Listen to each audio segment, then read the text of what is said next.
مفتی رفیق سلفی صاحب، آپ سے ظاہر ایک آجزانہ معصومانہ سوال ہے. ہم اکثر یہ جملہ سنتے ہیں بنو امیہ، یہ کون لوگ ہیں، ان کا اسلامی تاریخ میں کیا کردار ہے، اور ہمیں ان کو کس نگاہ سے دیکھنا ہے، کیا سٹینڈ ہے، کیا پوزیشن ہے آپ کی نگاہ میں؟ تو میرے مطالعے میں ایسی کئی احادیث آئیں، مثلا آپ کے نظر سے بھی گزری ہوں گی، اول من یبدل سنتی رجل من بنی امیہ. مسند احمد کی حدیث ہے، میری سنت کو سب سے پہلے بدلنے والا شخص بنو امیہ سے ہوگا. آپ سے مخاطب ہوں، آپ کو بنو امیہ سے کیا مسئلہ ہے؟ کیونکہ اتنے فضائل، اتنے مناقب اور اتنے کمالات جو شیخ نے گنوائے ہیں، یہ تو کافی ہیں تائید کے لیے، طرفداری کے لیے.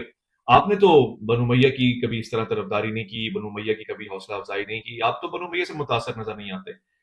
میری رہنمائی فرمائیں، کیا وجہ ہے اور کیوں آپ کا زاویہ مختلف ہے اس سے؟ مگر اسی اللہ کے رسول کی زبان سے اور انہی احادیث سے ہمیں کچھ ایسی چیزیں مل رہی ہیں جو ہمیں حیرت میں ڈال رہی ہیں. مثلا ایک اور حدیث ہے، میری امت کے سب سے برے لوگ بنو امیہ میں سے ہوں گے. اس کا بھی طبرانی کا حوالہ موجود ہے، مجھے نہیں معلوم آپ اس کو کس نگاہ سے دیکھیں گے. ان کے حالات جو ہے نہ وہ اسلام کے حق میں رہے، نہ ان کے ہاں، بڑی معذرت کے ساتھ جملہ کہہ رہا ہوں، نہ ان کے ہاں کوئی اخلاقی اقدار ہمیں نظر آیا، نہ ان کے ہاں کوئی انسانیت کا کوئی پہلو نظر آیا. دور جاہلیت کی جتنی بھی برائیاں متصور کر سکتے ہیں، وہ تمام تر برائیاں انہی کی طرف پلٹ کر جاتی رہیں، اور ان کو برملا بعض شعراء نے اپنے اشعار میں ان کے تذکرے بھی کیے ہیں. اپنے عیاریوں کے ساتھ، اپنی چلاکیوں کے ساتھ، اپنی طاقتوں کے ساتھ اسلام کا کچھ نہ بگاڑ سکے، اور مسلسل جو ہے وہ شکست پہ شکست کھاتے رہے. تو چارہ نہ چارہ ان کے سامنے سوائے اس پہلو کے، سوائے اس رستے کے کہ اب جو ہے وہ ہم اسلام قبول کر لیں ظاہری طور پہ، اسی میں ہماری عافیت اور اسی میں ہماری جان بخشی ہے، اس کے علاوہ کوئی چارہ کار نہیں تھا. تو یہ خانوادہ جو ہے وہ مسلمان ہوا. جب ابو سفیان کی زوجہ سرکار ختم مرتبت صلی اللہ علیہ وآلہ وسلم کے سامنے آئی کلمہ پڑھنے کے لیے، اور جب سامنا ہوا تو اللہ کے رسول نے جملہ کہا کہ ابو سفیان اپنی زوجہ سے کہنا کہ جتنا ہو سکے وہ میرے سامنے نہ آئے، اس لیے کہ یہ جب جب سامنے آتی ہے مجھے میرا چچا حمزہ یاد آ جاتا ہے. علامہ صاحب نے اس خاندان کے متعلق تہمتوں کی حد کر دی، اور وہ تہمتیں نص صریح کے مخالف ہیں. جسے اللہ کے رسول نے قبول کیا ہو، جسے نبی علیہ الصلوۃ والسلام نے جس کی عظمتیں بیان کی ہوں، تو پھر اس پر تہمتیں بنتی نہیں. ان کی زوجہ کا اسلام قبول نہیں ہوا. اگر یہ بات ہوتی تو اللہ کے رسول فرماتے آپ کا اسلام قبول نہیں ہے. یہ تو انسان کا اگر آپ نے یہ کہا ہے کہ میرے سامنے نہ آئے، چاچا سے محبت تھی، فطرت تھی، یہ کب کہا ہے کہ یہ جو ہے اللہ معاف کرے یہ برا خاندان ہے، شجرہ خبیثہ ہے، اسلام قبول نہیں، یہ کب کہا ہے؟ اور میں انہی کی کتابوں سے اگر ثابت کروں، کتاب الکافی کے اندر کیا لکھا ہے، وہ عبارت، وہ منہج میں لکھ کے آیا ہوں کہ حضرت ابو سفیان کے بارے میں وہ کیا لکھتے ہیں. یعنی ان کے متقدمین، ان کے اسلاف، ان کے پہلے والے بزرگان ان کے فضائل میں باتیں لکھ رہے ہیں، اور آج والے ان پر تنقید کر رہے ہیں. اگر انہی کو پڑھ لیتے علامہ صاحب، آج ان پر اس طرح کی تنقید یہ نہ کرتے. خواتین حضرات، ایک خاندان ہے جس کو بنو امیہ کہا جاتا ہے، قریش کا ایک طاقتور قبیلہ. یہ عبد الشمس کی اولاد تھے، جبکہ رسالت مآب صلی اللہ علیہ وآلہ وسلم جناب ہاشم کی اولاد میں سے تھے. دونوں خاندان قریش کے اندر دو الگ شاخیں تصور کیے جاتے ہیں. اسلامی تاریخ میں ان کا کردار اگر دیکھا جائے تو اصولاً تو خلافت ثلاثہ سے شروع ہو جاتا ہے، مگر ایک باقاعدہ تسلسل کا جو سلسلہ ہے وہ خلافت راشدہ کے بعد ہے. جب معاویہ بن ابی سفیان کے دور میں بنو امیہ پہلی مسلم سلطنت خاندانی حکومت کے طور پہ نظر آئے، جو کہ 661 سے 750 تک کا سلسلہ ہے. اہل بیت رسول کریم صلی اللہ علیہ وآلہ وسلم اور بنو امیہ کو بطور دشمن بتایا، سنایا، پڑھایا جاتا ہے، اور یہ معاملہ، یہ مسئلہ بڑا پرانا ہے. بنو امیہ اور بنو ہاشم کے درمیان زمانہ جاہلیت سے سیاسی مقابلہ رہا ہے، اور اسلام کے سخت مخالف بھی رہے ہیں کچھ بزرگان، مگر بعد اسلام یکایک تبدیلی بھی دیکھی گئی. یعنی اگر میں تقابل کروں تو بدر، احد، خندق میں حضور اور حضور کے اصحاب مد مقابل رہے ہیں، اور وہ یہ خاندان ایک طرف مد مقابل رہا ہے. اس کے بعد اگر ہم چل کے حضرت عثمان کے سیاسی دور میں آتے ہیں، اس کشمکش میں آتے ہیں، تو وہاں ہمیں ایک تصل نظر آتی ہے جناب حضرت علی اور دیگر شخصیات کے درمیان جن کا تعلق بنو امیہ سے ہے یا شام کے حوالے سے ذمہ دار شخصیات ہیں۔ میں جنگ صفین کی بات نہیں کروں گا، میں اس کے بعد یزید بن معاویہ اور کربلا کی بات نہیں کروں گا، میں مدینے اور مکے پر حملہ ہونے والے واقعات کا فی الحال ذکر نہیں کر رہا، مگر ایک اہم نقطہ ہے، مسئلہ کیا ہے؟ کیا واقعی ان خاندانوں کا مسئلہ اسلام کا مسئلہ ہے، یا واقعی ان کے مسئلے کی وجہ سے اسلام میں ایک اصولی فیصلہ کرنا آسان ہو جاتا ہے کہ کون حق پر ہے اور کون گمراہ ہے، یا پھر یہ طاقت کا نشہ ہے، یا پھر طاقت سے ایک دوسرے کو روکنا ہے؟ آج ہم روایات کا مطالعہ کرتے ہیں تو بے شمار روایات ہمیں ایسی ملتی ہیں کہ جو انتہائی سخت ہیں۔ آج ان روایات کا بھی بہت گہرا جائزہ لیا جائے گا اور ہم سمجھنے کی کوشش کریں گے، اسی لیے ہمارے پاس دو پرسپیکٹو ہیں۔ میں آج کے اس پروگرام میں خوش آمدید کہتا ہوں، اور بہت ہی اعزاز کی بات ہے، بہت ہی تعریف کی بات ہے، بہت ہی ہمارے لیے انتہائی مکرم حیثیت میں ہم یہ بات کہہ رہے ہیں کہ دو ایسی شخصیات تشریف فرمائیں جن کا نہ صرف تعلق اسلام کے دو بڑے مکاتب فرق سے ہے، یعنی ایسے مکاتب جو بولتے ہوئے ترجمانی کرتے ہیں، بلکہ یہ کہ شخصیات نے مدارس میں تدریس کے دوران، خود اپنے طالب علمی کے دوران ان موضوعات کا مطالعہ کر رکھا ہے۔ سوال یہ ہے کہ یہ شخصیات، یہ علماء تو عالم ہیں، جانتے ہیں کہ عام عوام کی نالج، ان کا علم اس حوالے سے کس حد تک ہونا چاہیے، اور آج ہمیں کتنا علم حاصل ہوگا۔ میں خوش آمدید کرنا چاہتا ہوں پروگرام میں تشریف فرمائے، آپ فضیلت الشیخ عالم ربانی ہیں، آپ خطیب ہیں، آپ اتحاد پہ بھی گفتگو فرماتے ہیں، آپ غلط کو بھی غلط کہتے ہیں، صحیح کے حوالے سے بھی ترجمانی فرماتے ہیں، مفتی رفیق سلفی صاحب، السلام علیکم ورحمۃ اللہ۔ جی وعلیکم السلام ورحمۃ اللہ وبرکاتہ۔ میں خوش آمدید کرنا چاہتا ہوں آج کے پروگرام میں تشریف فرمائے، آپ کمال قسم کے مزاج سے نوازے گئے ہیں، ممبر اہل بیت رسول سے مخاطب ہوتے ہیں، مجالس میں، محافل میں گفتگو فرماتے ہیں، اور بڑی تحقیقی گفتگو فرماتے ہیں، ظاہر اپنے مطلب کی ترجمانی کرتے ہیں، وہ بھی ڈنکی کی چوٹ پہ۔ میں آج کے اس خوبصورت سے پروگرام میں نہ صرف آپ کو ویلکم کہوں گا، بلکہ امید کروں گا کہ بہت ہی تحمل کے ساتھ وہ تمام سوالات جو میں اور بطور امتی رکھتا ہوں وہ پوچھنے کا شرف حاصل کر پاؤں گا علامہ عباس مہدی ترابی صاحب سے۔ السلام علیکم ورحمۃ اللہ۔ علیکم السلام ورحمۃ اللہ وبرکاتہ۔ مفتی رفیق سلفی صاحب، آپ سے ظاہر ایک آجزانہ معصومانہ سوال ہے۔ ہم اکثر یہ جملہ سنتے ہیں بنو امیہ، یہ کون لوگ ہیں، ان کا اسلامی تاریخ میں کیا کردار ہے، اور ہمیں ان کو کس نگاہ سے دیکھنا ہے، کیا سٹینڈ ہے، کیا پوزیشن ہے آپ کی نگاہ میں؟ نحمدہ و نصلی علی رسولہ الکریم، اما بعد۔ میں تو سوچ رہا تھا کہ پہلے آپ علامہ صاحب سے پوچھیں گے، علامہ صاحب اپنا دعویٰ پیش کریں گے، لیکن چونکہ آپ نے مجھے حکم کیا ہے تو میں ذکر کر دیتا ہوں۔ بنو امیہ آپ نے ذکر کیا اپنے شروع میں کہ یہ قریش خاندان سے اس کا تعلق ہے، اور قریش خاندان یہ اللہ کے رسول صلی اللہ علیہ وسلم کا خاندان ہے۔ نبی علیہ الصلوۃ والسلام کی ایک حدیث ہے صحیح بخاری میں کہ ان اللہ اصطفیٰ کنانۃ من ولد اسماعیل، کہ اللہ رب العزت نے ولد اسماعیل میں کنانہ کو خاص کیا، پھر کنانہ میں سے اللہ رب العزت نے قریش کو خاص کیا، اور پھر قریش کے اندر بھی کئی قبائل تھے، وصطفیٰ من قریش بنی ہاشم، قریش سے اللہ نے بنو ہاشم کو خاص کیا، بنو ہاشم میں بھی کئی اشخاص تھے، وصطفانی من بنی ہاشم، اللہ نے مجھے بنو ہاشم میں خاص کیا۔ تو سب سے پہلے یہ بنو امیہ خاندان جو ہے یہ قریش کا خاندان ہے۔ آپ نے اشارتاً ذکر کیا کہ عبد مناف کے دو بیٹے تھے، ایک کا نام تھا عبد شمس، دوسرے کا نام تھا ہاشم۔ عبد شمس کی اولاد سے ہیں امیہ، پھر امیہ کے بیٹے ہیں حرب اور ابو العاص، پھر نیچے آئیں گے حرب کے بیٹے ہیں حضرت ابو سفیان الی آخرہ، اور ہاشم سے جائیں گے تو پھر وہ اللہ کے رسول کا خاندان ہے، حضرت عبد المطلب اور پھر الی آخرہ۔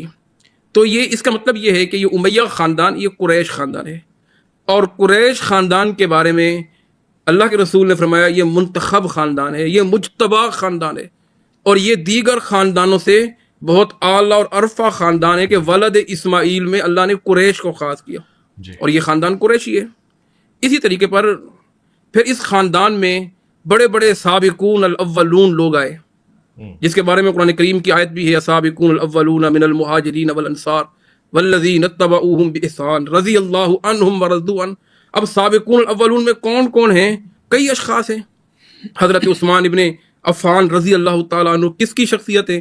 کون سے خانوادے سے ہیں؟ بنو امیہ کے خاندان سے، خانوادے سے ہیں۔ اسی طریقے پر نبی علیہ السلام کی زوجہ ہماری ماں ام حبیبہ رضی اللہ تعالیٰ عنہا امہات المومنین سے کون ہیں؟ یہ بنو امیہ کے خاندان میں سے ہیں۔ اسی طریقے پر حضرت ابو حذیفہ رضی اللہ، ابو حذیفہ بن عتبہ، یہ حضرت عمر بن سعید حضرت خالد بن سعید، یہ وہ ہیں سابقون الاولون جن کے بارے میں اللہ رب العزت فرماتے ہیں۔ پھر بنو امیہ کے دور کا اگر پورے ہم کسی کو خاص نہ کریں، پورے دور پر تبصرہ کریں جی تو انسانیت ہونے کے ناطے ہو سکتا ہے کچھ سکم بھی رہا ہو، لیکن عمومی طور پر اس دور میں قرآن کریم کو جمع کیا گیا، اعراب لگائے گئے، حدیث کی تدفین ہوئی، عربی قواعد کی بنیاد رکھی۔ اور بنو امیہ کا دور جو ہے حضرت عثمان خلفائے راشدین میں سے حضرت علی، اس کے بعد اگر شروع کریں تو 41 ہجری سے لے کر 641 ہجری سے لے کر 132 ہجری تک بنو امیہ کا خلافت کا دور، بنو امیہ کی عمارت کا دور یا بنو امیہ کی اقتدار کا دور رہا ہے۔ جی اور اس دور میں بڑے کام ہوئے ہیں، خاص طور پر جہاد کا کام بڑے عروج پر تھا۔ اچھا، جس کی عظمتیں رفتیں نص صریح سے ثابت ہیں تو وہ تو بڑے عظیم لوگ ہی ہوں گے، بڑے اعلیٰ اور عرفہ لوگ ہوں گے۔ تو ایک تو یہ اس خاندان سے ہوئے، پھر ان کے نص صریح سے فضائل اور عظمتیں ثابت ہیں، پھر اگر یہ پورے اس پر تبصرہ کریں گے تو آپ کو ان کے مناقب محامد کئی جگہ نظر آئیں گی، کئی بر اعظموں میں انہوں نے اقتدار کیے، دین اسلام ان کے ذریعے پہنچا۔ بنو امیہ کے دور میں جہاد عروج پر تھا، ان کے دور میں فتوحات ہوئیں۔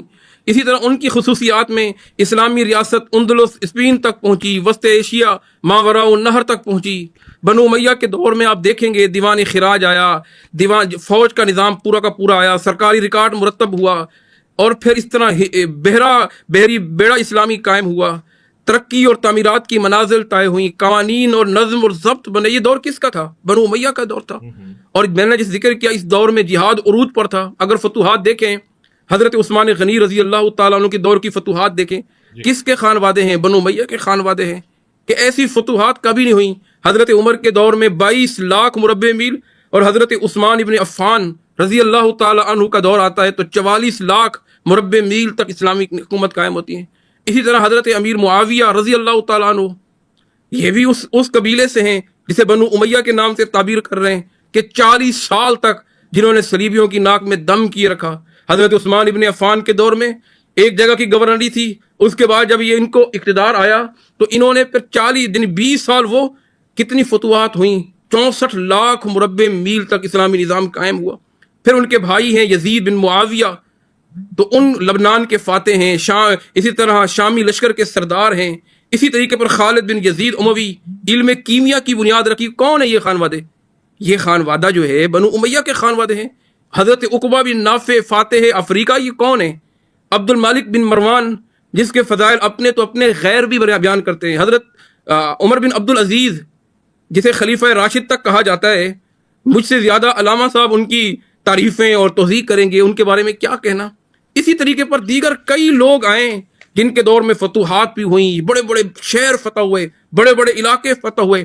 آپ دیکھیے گا آرمینا، آذربائیجان، ترکی کو کس نے فتح کیا؟ بنو امیہ خاندان نے فتح کیا۔ افغانستان ہو، پاکستان، وہاں کون آئے؟ بنو امیہ کے لوگ آئے۔ ازبکستان ہو، ترکستان ہو، کس نے فتح کیا؟ کون سا دور تھا؟ بنو امیہ کا دور تھا۔ حتیٰ کہ چین کی دیوار تک قتیبہ بن مسلم جو پہنچے کاشغر تک، کون تھے وہ؟ بنو امیہ کے خانوادے تھے۔ محمد بن قاسم، یہ کون تھے جو آپ کے پاکستان سندھ کے دروازے تک آئے؟ کون تھے یہ بنو امیہ کے خانوادے تھے۔ اسی طرح عبد الرحمن الداخل، عبد الرحمن الناصر، جنہوں نے یورپ کے اندر انقلاب برپا کیا، ضلالت کو ختم کیا، بے حیائی کو ختم کیا، یہ کون لوگ تھے؟ یہ اموی خاندان کے تھے۔ مدعا یہ ہے کہ ان کے دور میں اسلام کو، جو میرا ہو سکتا ہے کچھ حکم رہ گئے ہوں، انفرادی طور پر کسی کی غلطیاں ہو گئی ہوں، لیکن عمومی طور پر یہ دور اسلام کے پھیلانے کا دور تھا، رفعت کا دور تھا۔ اس دور میں اسلام 3 بر اعظموں تک پہنچا۔ اس دور میں کئی اور خیر کے کام ہوئے جو آگے آنے والی گفتگو میں انشاءاللہ ذکر ہوگا۔ جی بہت شکریہ، آپ نے بتایا اور گنوایا کہ بڑی خیر اور برکت چھپی تھی، اعزاز تھا، کمال تھا، اور تسلسل تھا، اور نظام اسلامی کا نفاذ تھا کئی سارے بر اعظموں کے اوپر۔ پھر علامہ صاحب آپ سے مخاطب ہوں، آپ کو بنو امیہ سے کیا مسئلہ ہے؟ کیونکہ اتنے فضائل، اتنے مناقب اور اتنے کمالات جو شیخ نے گنوائے ہیں، یہ تو کافی ہیں تائید کے لیے، طرفداری کے لیے۔ آپ نے تو بنو امیہ کی کبھی اس طرح طرفداری نہیں کی، بنو امیہ کی کبھی حوصلہ افزائی نہیں کی، آپ تو بنو امیہ سے متاثر نظر نہیں آتے۔ میری رہنمائی فرمائیں، کیا وجہ ہے اور کیوں آپ کا زاویہ مختلف ہے اس سے؟ اعوذ باللہ من الشیطان اللعین الرجیم، بسم اللہ الرحمن الرحیم، وبہ نستعین وہو خیر الناصر ومعین، اللہم صلی علی محمد وآل محمد وعجل فرجہ۔ بہت شکریہ ویس بھائی، مجھ جیسے طالب علم کے لیے اس موضوع پر بولنا تھوڑا دشوار ضرور ہے، اس لیے کہ اسلامی موضوعات میں سے جو حساس موضوع ہیں ان میں سے ایک موضوع یہ ہے جس پہ پر گفتگو آپ نے جو ہے وہ شروع کروا دی۔ بہتر یہ ہوتا کہ ہمارے کسی بڑے عالم کو جو ہے وہ بلایا جاتا تاکہ وہ سیر حاصل گفتگو ہوتے مجھ جیسے طالب علم۔ بہرحال میں اپنے زمانے کے امام کی تائید اور ان کی مدد و نصرت لیتے ہوئے ایک طالب علمانہ ذمہ داری کو نبھانے کی کوشش کروں گا، چونکہ طالب علم ہوں مکتب اہل بیت علیہ السلام کا۔ اب ظاہر ہے ہم بچپن سے سنتے چلے آ رہے ہیں اور یہ کلیہ بھی ہے کہ تصویر کے دو رخ ہوتے ہیں، سکے کے دو رخ ہوتے ہیں۔ ایک رخ تو حضرت مفتی صاحب نے پیش کر دیا، اور ایک رخ جس میں آپ کا سوال بھی پوشیدہ ہے کہ مکتب اہل بیت علیہ السلام یا مذہب اہل بیت علیہ السلام اور مکتب تشیع جو ہیں وہ بنو امیہ کو کیوں نہیں مانتے۔ میرے خیال میں اس کو آسان کرنے کے لیے اور اس پہ گفتگو شروع کرنے سے پہلے میں قرآن مجید فرقان حمید کی ایک آیت کا سہارا لیتا ہوں مفہوماً، میں متن نہیں پڑھوں گا، اس کا مفہوم بیان کرتا ہوں۔ قرآن مجید فرقان حمید نے دو شجروں کا تذکرہ کیا ہے، ایک شجرہ طیبہ ہے اور ایک شجرہ ملونہ یا شجرہ خبیثہ ہے۔ مفسرین وہ ان کی اب تفاسیر کو اٹھا کر دیکھیں، میں ایک حوالہ پیش کر دیتا ہوں۔ تفسیر در منصور بھی ہے، اور خدا آپ کا بھلا کرے تفسیر ایک اور تفسیر ہے، ذہن میں نام آ جائے گا، میں آپ کی خدمت میں عرض کروں گا۔ تو مفسرین نے ان آیات کو جب کھولا تو شجرہ ملعونہ یا شجرہ خبیثہ جب اس کو انہوں نے اس کی تفسیر کی تو یہ تفسیر جاتی ہی بنو امیہ کی طرف ہے، اور اس کی جو شاہد مثالیں ہیں یا ان کے جو حالات ہیں وہ تقریباً اشارتاً مفتی صاحب نے بھی بیان کیا، اور آپ نے بھی اپنے گفتگو کے آغاز میں اس کا تذکرہ کیا کہ کیوں۔ اس لیے پہلی بات یہ ہے کہ امیہ جو ہے ہماری تحقیق یا ہمارے مکتب میں وہ عبد الشمس کا بیٹا نہیں ہے، ہماری تحقیق کے مطابق۔ اس کے اوپر پھر بعد میں گفتگو کریں گے۔ تو اب آ جائیں اس موضوع کی طرف، آپ نے بھی اشارہ کیا۔ تو اگر ہم اس خاندان کی ہسٹری کو ون بائی ون اگر ہم دیکھنا چاہیں تو یہ کم سے کم ابتدائے اسلام کی 3 بڑی جنگوں میں یہ خاندان مد مقابل رہا، اور اتنا مد مقابل رہا کہ ان کی تلواروں سے نہ جانے کتنے مسلمانوں، سینکڑوں مسلمانوں کی زندگیاں جو ہے وہ تہہ تیغ کی گئیں، اور ان کا قتل ہوا اور ان کے گھر اجڑے، اور وہ اجڑنے کے باوجود بھی پروردگار عالم کی بارگاہ میں آباد نظر آئے، اس لیے کہ وہ شہادت کے رتبے پر فائز ہوئے، اور ان کے قاتلین جو ہے وہ دائمی اور ابدی جہنم کے سزاوار ہوئے۔ اب چونکہ یہ خاندان اور اس کے جو کارنامے اگر ہم شمار کریں تاریخی اعتبار سے، تو کسی صورت میں بھی تاریخ کے ابتدائی دور میں ان کے حالات جو ہے نہ وہ اسلام کے حق میں رہے، نہ ان کے ہاں، بڑی معذرت کے ساتھ جملہ کہہ رہا ہوں، نہ ان کے ہاں کوئی اخلاقی اقدار ہمیں نظر آیا، نہ ان کے ہاں کوئی انسانیت کا کوئی پہلو نظر آیا۔ دور جاہلیت کی جتنی بھی برائیاں متصور کر سکتے ہیں وہ تمام تر برائیاں انہی کی طرف پلٹ کر جاتی رہیں، اور ان کو برملا بعض شعراء نے اپنے اشعار میں ان کے تذکرے بھی کیے ہیں، جس میں سے میں ایک اشارہ دیتا ہوں۔ جب جنگ بدر ہو گئی اور جنگ بدر میں جو ہے وہ بڑے بڑے سردار مارے گئے، جن میں ابو سفیان کے سسر، ابو سفیان کے سالے صاحب مارے گئے، اور ان کے دکھ اور غم میں ان کی بیٹی اور ان کی بہن جو ابو سفیان کی زوجہ تھی، جب وہ اتنی جو ہے وہ ڈوب چکی تھی کہ اس نے طے کر لیا تھا کہ میں کسی نہ کسی طرح سے اپنے مقتولوں کا، بھائی اور باپ کا بدلہ لوں گی، اور پھر تاریخ نے لکھا کہ اس نے کیسا بدلہ لیا۔ یہ جنگ احد گواہ ہے تاریخ میں کہ ابو سفیان کی زوجہ نے کس طرح سے وہ بدلہ لیا، وہ تاریخ اس کو جو ہے وہ نکھار کے سامنے لاتی ہے کہ اس نے ایک حبشی غلام کو تیار کیا، اور اسے ایسا تیار کیا کہ اس کو ٹارگٹ دیا جناب حمزہ علیہ الصلوۃ والسلام کا کہ آپ نے اس کو جو ہے وہ ٹارگٹ کرنا ہے جنگ احد میں، اور بالآخر وہ کامیاب ہوا. اور پھر کامیاب ٹھیک ہے، قتل کا بدلہ قتل ہوتا ہے، اس کو قتل کر دیا گیا، شہید ہو گئے جناب حمزہ، لیکن اس کے باوجود بھی کلیجہ ٹھنڈا اس وقت تک نہ ہوا جب تک کہ جناب حمزہ کا کلیجہ نکالا نہ گیا اور اسے چبانے کی کوشش نہ کی گئی. یہ تاریخی ہسٹری ہے اور اس کو بتانا چاہیے، اور میں یہ سمجھتا ہوں کہ تاریخ بیان کرنے میں کوئی قدغن نہیں ہونی چاہیے، نہ ہے، اس لیے کہ جب لکھی گئی ہے تو اس لکھی ہوئی چیز کو پڑھا بھی جانا چاہیے، تاکہ نئے لوگ جو ہیں جو تاریخ سے، جو اسلام سے آشنا ہونا چاہتی ہے، ان کے سامنے شیشے کی طرح تاریخ اسلام جو ہے وہ واضح ہونی چاہیے، کوئی ابہام نہیں ہونے چاہیے، اس کے اندر کسی کی محبت کی دخالت نہیں ہونی چاہیے، یا کسی کی محبت کو غالب نہیں کرنا چاہیے.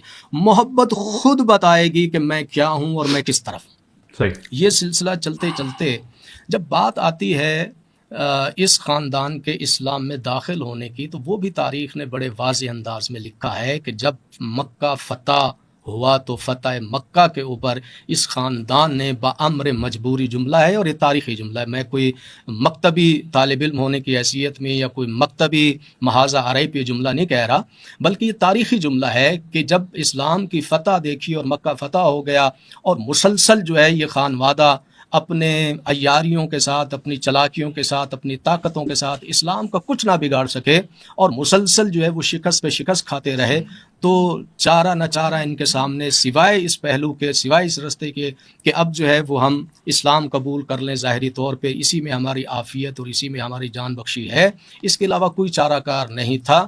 تو یہ خانوادہ جو ہے وہ مسلمان ہوا بظاہر، لیکن مسلمان ہونے کے باوجود بھی انہوں نے اسلام کے لیے کوئی خاطر خواہ خدمت انجام نہ دی، بلکہ مسلسل جو رویہ رکھا وہ اسلام کے سخت خلاف رکھا. اس کے بعد جب یہ ہو گئے، مسلمان ہو گئے، تو اللہ کے رسول کا ایک جملہ ہے ربانی بھائی، اویس بھائی، اور تاریخ نے اس کو جو ہے چھپایا نہیں ہے، کوشش کرتے ہیں لوگ ایسی تاریخ کو بیان نہ کیا جائے. جب ابو سفیان کی زوجہ سرکار ختمی مرتبت صلی اللہ علیہ وآلہ وسلم کے سامنے آئی کلمہ پڑھنے کے لیے، اور جب سامنا ہوا تو اللہ کے رسول نے جملہ کہا کہ ابو سفیان اپنی زوجہ سے کہنا کہ جتنا ہو سکے وہ میرے سامنے نہ آئے، اس لیے کہ یہ جب جب سامنے آتی ہے مجھے میرا چچا حمزہ یاد آ جاتا ہے، لہٰذا اس کے سامنے سے مجھے تکلیف ہے. اور جائیں جا کر آواز بھی قرآن مجید کو پڑھیں. قرآن کہتا ہے کہ جس نے اللہ اور اس کے رسول کو اذیت دی، جس نے اللہ اور اس کے رسول کو اذیت دی، اس کے اوپر اللہ کیا کرتا ہے؟ وہی جملہ جو قرآن کا ہے میں اسے دہرا دیتا ہوں، اللہ لعنت کرتا ہے. تو جب بھی رسول کے سامنے کوئی آیا ایسا شخص یا ایسی شخصیت، ایسا مرد یا ایسی عورت جس سے رسول کو تکلیف پہنچے، تو اس کا معنی یہ ہوا کہ وہ قرآن کی اس آیت کی زد میں آ رہا ہے. اس لیے اللہ کے رسول نے کہا کہ کوشش کیجیے گا کہ یہ میرے سامنے نہ آئے. اس کے بعد پھر آپ آ جائیں اس خانوادے کے سے. اب مجھے یہ بتائیں، جب میں طالب علم، جب میں تاریخ کو یہاں تک پڑھوں گا تو کیا خیال ہے میری اس خانوادے کے لیے محبت پیدا ہوگی یا اس خاندان سے نفرت پیدا ہوگی؟ فطرت کو بھی سامنے رکھیں، تاریخ کو بھی سامنے رکھیں، آیہ مجیدہ کو یعنی قرآن کو بھی سامنے رکھیں، اور احادیث مصطفیٰ کو بھی سامنے رکھ کر میرے خیال میں کوئی مسلمان اس خاندان سے محبت کرتا ہوا نظر نہیں آئے گا. اگر وہ مسلمان ہے، کلمہ مصطفیٰ کا پڑھتا ہے، امتی مصطفیٰ صلی اللہ علیہ وآلہ وسلم کا کہلاتا ہے، تو جب اس خاندان کے کارنامے یہاں تک پہنچتے ہیں اور جبراً مجبوراً جو ہے، یہ کون تھے؟ تاریخ نے لکھا ہے طلقاء کون ہے؟ طلقاء کون ہے؟ آزاد کردہ کون ہے؟ یہی خاندان ہے، اسی خاندان کے لوگ ہیں. اسی خاندان کے ساتھ دیگر جو لوگ جڑے ہوئے تھے جنہوں نے جبراً جو ہے وہ مجبوراً جو ہے وہ اجباری طور پہ کلمہ پڑھا، اور جب دیکھا کہ اب ہاتھ میں کچھ نہیں ہے، کرتا مرتا کیا نہ کرتے والی بات ہے. تو جب یہاں تک ایک تاریخ کو پڑھے گا مسلمان تو یقیناً اس خاندان کے ساتھ جو ہے وہ محبت تو دور کی بات ہے، اپنا رشتہ رکھنا بھی گوارا نہیں کرے گا. یہاں تک بات پہنچی. اب ہم اس سے اگلے دور کی طرف آ جاتے ہیں جس کے اندر ہمارا جو ہے وہ موقف اور زیادہ. بات آگے بڑھاتا ہوں، میں سوالات کرتا ہوں، ظاہر ایسا نہ ہو کہ وقت ہو جائے. میں آپ کی طرف آؤں گا. آپ دو چار مقدمے ہیں جو اس سے قائم ہوتے ہیں، اور بلکہ آپ کی آخری بات کہ اتنی اعمال، اتنی بد اعمالیوں کے بعد رشتہ کون رکھے گا. تو میرے ایک کمزور ذہن نے یہ سوال پیدا کیا کہ خود اللہ کے رسول اسوہ حسنہ ہے، اور اللہ کے رسول نے رشتہ رکھا، اور سسرالیوں کا رشتہ بھی رہا. یعنی میں ایک سوال پیدا کر رہا ہوں، اور ظاہر ہے مجھے حق ہے بطور صافی سمجھنے کا کہ اگر رشتہ رکھنا ممانعت تھا تو اسوہ حسنہ میں تو اس کی مثال اس کے برعکس ملتی ہے. البتہ جو سوالات آپ نے اٹھائے مفتی رفیق سلفی صاحب کی طرف آتا. مفتی صاحب سب سے پہلے تو یہ بتائیں نا کہ طلقاء کا کیا معاملہ ہے، جو علامہ صاحب نے فرمایا فتح مکہ کے بعد. تو بنو امیہ ان طلقاء کے خاندان میں سے ہے اکثر تعداد. دوسرا وہ شب و ستم، وہ ناراضگیاں، وہ نفرتیں، وہ جنگیں جو خاندان رسالت یا بنی ہاشم سے بنو امیہ کی بتائی گئی ہیں، اس پہ آپ کا کیا خیال ہے اور کیا رد عمل ہے؟ یہ دو چار چیزیں ذرا واضح فرما دیجیے گا. جی، نحمدہ و نصلی علی رسول الکریم، اما بعد. علامہ صاحب نے اس خاندان کے متعلق تہمتوں کی حد کر دی، اور وہ تہمتیں نص صریح کے مخالف ہیں. جسے اللہ کے رسول نے قبول کیا ہو، جسے نبی علیہ الصلوۃ والسلام نے جس کی عظمتیں بیان کی ہوں، تو پھر اس پر تہمتیں بنتی نہیں.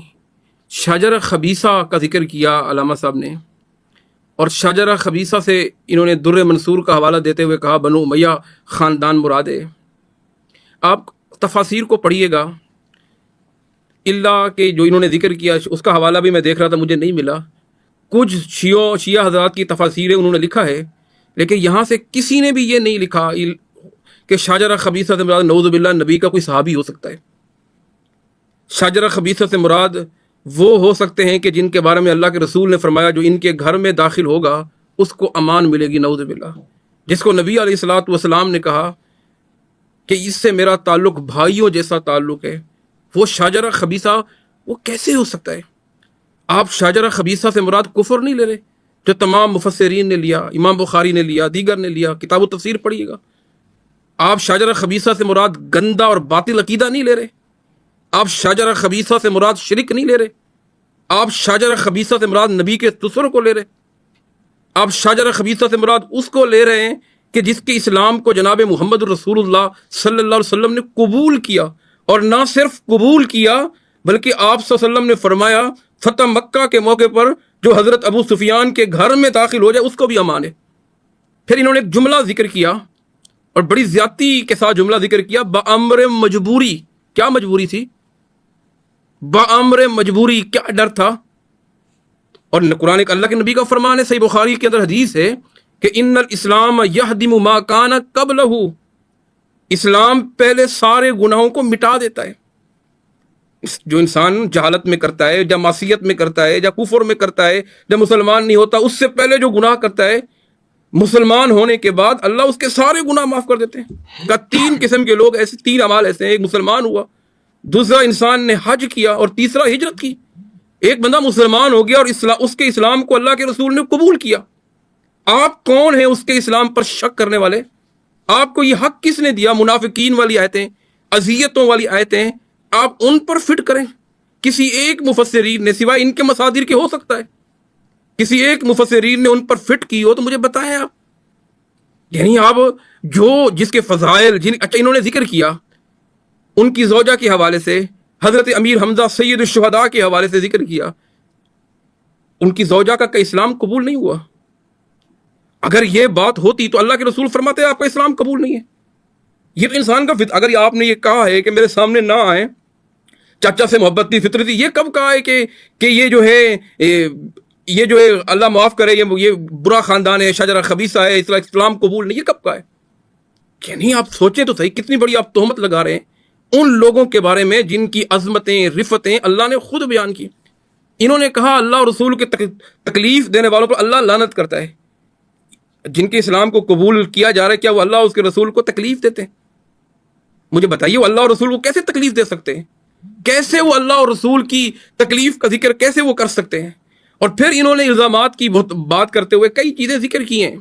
میں کہتا ہوں اس پلیٹ فارم سے احتیاط کرنا چاہیے. وہ صحابہ اکرام جن کی عظمت اللہ نے ذکر کی، رضی اللہ عنہم ورضوا عنہ، کس کے لیے کہا؟ کلن وعد اللہ حسنہ کس کے لیے کہا؟ کیا یہ صحابی نہیں ہے؟ یا تو ان کی صحابیت پر شک کریں، آپ صحابی نہیں ہیں. کون سا ایسا عالم ہے؟ مفتی صاحب سے، علامہ صاحب سے پوچھتا ہوں، کس نے ان کو صحابیت سے خارج کیا ہے؟ بامر مجبوری کہہ رہے ہیں وہ اسلام میں داخل ہوئے. نعوذ باللہ، یہ الزام کس پر ہے؟ جناب محمد رسول اللہ پر، کیا انہوں نے بامر مجبوری ان کا اسلام قبول کیا؟ بامر مجبوری، ٹھیک ہے، ان کے بیٹوں کو انہوں نے ذمہ داریاں دی، بامر مجبوری جو ہے ان کو مناصب دیے. یہ کتنی بڑی بات ہے. یہ الزام اس خاندان پر نہیں ہے، یہ الزام جناب محمد رسول اللہ صلی اللہ علیہ وسلم پر ہے کہ نعوذ باللہ کہ اللہ کے رسول اتنے مجبور تھے کہ آپ کو ان کا اسلام قبول کرنا پڑا. بامر مجبوری اسلام میں، اگر بامر مجبوری اسلام میں داخل ہوتے، اللہ کے رسول صلی اللہ علیہ وسلم کو پتہ نہیں تھا کہ بامر مجبوری کیسی بات ہے. ان کی عظمتیں رفتیں بیان کی، اگر یہاں ان کی فضیلتیں، حضرت ابو سفیان رضی اللہ تعالیٰ عنہ کی فضیلتیں بیان کرنا شروع کر دیا جائے، کتنے مناقب ہیں صحیح احادیث میں. اور میں انہی کی کتابوں سے اگر ثابت کروں، کتاب الکافی کے اندر کیا لکھا ہے، وہ عبارت، وہ منہج میں لکھ کے آیا ہوں کہ حضرت ابو سفیان کے بارے میں وہ کیا لکھتے ہیں. یعنی ان کے متقدمین، ان کے اسلاف، ان کے پہلے والے بزرگان ان کے فضائل میں باتیں لکھ رہے ہیں اور آج والے ان پر تنقید کر رہے ہیں. اگر انہی کو پڑھ لیتے علامہ صاحب، آج ان پر اس طرح کی تنقید یہ نہ کرتے. ہاں، جو صحابی نہیں ہے، اگر اس خاندان سے کوئی غلطیاں ہوئی ہیں پھر میں یہ بات کرتے، میں اس کا جواب بھی دیتا. لیکن صحابی، اور جس کے بارے میں نص صریح 700 آیتیں اللہ نے صحابہ کے بارے میں بیان کی ہیں، ربانی صاحب 700 آیتیں، ان کے بارے میں ہم زبان کھولتے ہوئے کہ ہماری زبان رکتی نہیں ہے، جن کی عظمتیں بار بار بیان ہوئی، رفتیں بیان ہوئی. پھر ایک اور چیز میں ایک بات، آپ نے سوال کیا تھا کہ طلقاء والی بات شاید بھول گئے آپ. ٹھیک ہے، اللہ کے رسول صلی اللہ علیہ وسلم نے کس کے لیے کہا، یہ عبارت کس کے لیے کہی، یعنی آپ اندازہ کریں وہ موقع کیا تھا، آپ صلی اللہ علیہ وسلم کس موقع پہ عنوان کر رہے تھے، اور آپ کس کو کہہ رہے تھے کہ یہ آزاد ہیں، کس کو کہہ رہے تھے ان سے نہ پوچھا جائے، کس کی، اور پھر یہ بھی آپ فرما رہے تھے جو ابو سفیان کے گھر چلا جائے وہ امان میں. تو یہ بات واللہ عجیب، کیا یہ تضاد نہیں ہے ربانی صاحب؟ جی مفتی صاحب، خوبصورت گفتگو آپ کی، علامہ صاحب یقیناً اس کا جواب دیں گے. اسی تسلسل میں کچھ سوالات ظاہر میرے ذہن میں پیدا ہوئے، اور ظاہر میں بھی سیکھنے کی کوشش کرتا ہوں آپ علماء حضرات سے. جس انداز سے آپ نے پیش کیا، جی ماشاءاللہ آپ سیکھے سکھائے ہیں، آپ بڑا اچھے سوال کرتے ہیں اور مطالعہ بھی آپ کا وسیع ہے الحمدللہ، آپ بڑے زبردست انداز میں سوال کرتے ہیں، بلکہ آپ سے کبھی کبھی ہم سیکھ رہے ہوتے ہیں. حسن نظر ہے آپ، اصل میں یہ آپ کا بڑا پن ہے. مگر چونکہ آپ ایک اہل حدیث عالم، یعنی آپ حدیثوں کو سمجھتے ہیں، جانتے ہیں، آپ کی اللہ کے رسول کی احادیث کے ساتھ ایک بڑی رغبت ہے، اور آپ اس کو ایک معتبر ذریعہ بھی مانتے ہیں. تو میرے مطالعے میں ایسی کئی احادیث آئیں، مثلا آپ کے نظر سے بھی گزری ہوں گی، اول من یبدل سنتی رجل من بنی امیہ، مسند احمد کی حدیث ہے، میری سنت کو سب سے پہلے بدلنے والا شخص بنو امیہ سے ہوگا. پھر ہم نے یہ بھی سنا کہ یہاں تک کہ بنو امیہ ممبر پر چڑھ کے دین کو بدلیں گے، یہ روایت بھی مسند احمد سے ہم نے پڑھی سنی. یہ کمپیریزن میں تقابل میں پیش کر رہا ہوں کہ جس طرح آپ پیش کر رہے ہیں ان میں تو ظاہر سب معزز ہیں اور کچھ اصحاب رسول بھی ہیں، مگر اسی اللہ کے رسول کی زبان سے اور انہی احادیث سے ہمیں کچھ ایسی چیزیں مل رہی ہیں جو ہمیں حیرت میں ڈال رہی ہیں. مثلا ایک اور حدیث ہے، میری امت کے سب سے برے لوگ بنو امیہ میں سے ہوں گے، اس کا بھی طبرانی کا حوالہ موجود ہے، مجھے نہیں معلوم آپ اس کو کس نگاہ سے دیکھیں گے. پھر ہم آگے بڑھتے ہیں کہ صحابہ کے اقوال، حضرت عمر رضی اللہ عنہ کا ایک بڑا قول مشہور ہے کہ میں نے بنو امیہ کو دیکھا کہ یہ لوگ دین کو بگاڑ رہے ہیں، یعنی جملے استعمال ہوئے کہ بدعت کر رہے ہیں. اس کے باوجود لوگوں کی رائے، ربانی صاحب اگر اس کے حوالے اگر مل جائیں، اس کی سندوں کی تخریج مل جائے، دیکھ رہے ہیں اور تاریخ ایک الگ نگاہ سے دیکھ رہی، ذرا بیان فرما دیجیے. میں چاہ رہا تھا کہ علامہ صاحب کے پاس بہت مواد جمع ہو گیا، یہ جواب دے دیں تو پھر آگے چلتے ہیں. جی میں بالکل جواب دیتا ہوں علامہ صاحب. اب ظاہر یہ پہلی مرتبہ ہے کہ ورنہ تو خطبہ اور علماء جو ہے وہ وقت چھین رہے ہوتے ہیں، مگر یہ اثار اور قربانی پہ میں قربان کہ مفتی صاحب خود کہہ رہے ہیں کہ علامہ صاحب سے بات کر لیں اور سوالوں کے جواب لیں. علامہ صاحب آپ کے لیے تو میرے پاس اور دلچسپ سوالات ہیں. اب آپ نے ایک عقیدہ بنا رکھا ہے اور بنو امیہ کو ظاہر آپ کسی بھی طور سے قابل قبول نہیں سمجھتے. آپ اس بات کو ڈفرینشیٹ کیسے کرتے ہیں کہ مسلمانوں کے مجموعی عقائد میں سے بنو امیہ میں کچھ ایسے اشخاص ہیں جو صحابہ کرام میں شمار ہوتے ہیں، تو ان کے لیے تو ایک الگ پروٹوکول ہونا چاہیے.